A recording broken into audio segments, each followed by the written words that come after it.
Balance sheet की बात करते हैं तो balance sheet is a financial statements that provides a snapshot of company's financial position at a specific point in time. तो balance sheet होता क्या है? बैलेंस शीट एक टाइप का फाइनेंशियल स्टेटमेंट्स होता है जो कि भी किसी भी कंपनीज की, किसी भी फर्म या ऑर्गेनाइजेशन की फाइनेंशियल पोजीशन को दर्शाता है, एक निश्चित समय पर दर्शाता है। It present the company assets, liabilities and equity follow the accounting equation assets is equal to liabilities plus equity.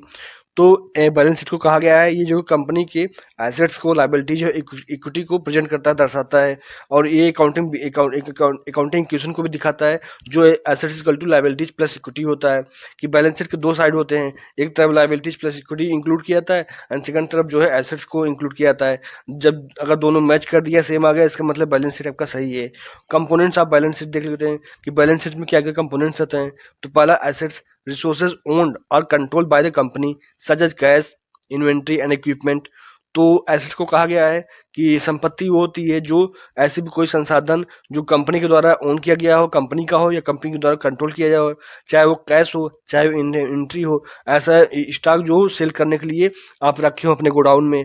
Equipments, कोई भी टेक्निक हो गया, कोई भी इक्विपमेंट मशीनरी हो गई, ये सब बातें रहती हैं जो कि एसेट्स जो कि संपत्ति में इंक्लूड की जाती हैं। सेकंड है liabilities, amounts owed by the company to others such as loans and account payable।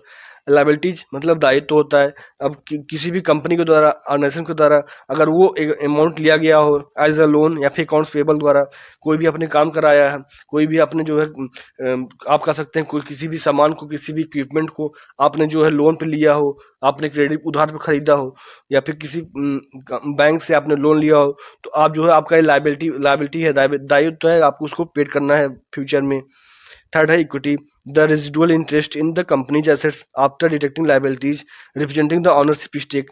अब ये क्या कहता है कि जो भी company assets after deducting liabilities, जो भी इंटरेस्ट आपका कंपनी का है, कंपनी की संपत्ति का है, अगर लायबिलिटीज को डिडक्ट करने के बाद वो दिखाता है equity representing the ownership stake को दिखाता है।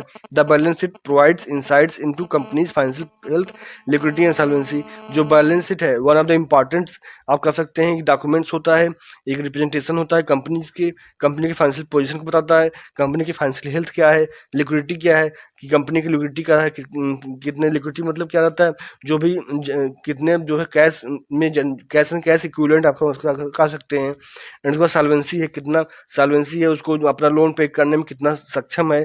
तो ये सब बातें रहती हैं जो बैलेंस शीट दिखाता है एक कंपनी या फर्म ऑर्गेनाइजेशन का। आईओ पे बैलेंस शीट कंसेप्ट आपको समझ में आया होगा। वीडियो को लाइक कर दीजिए और चैनल को सब्सक्राइब कर लीजिए।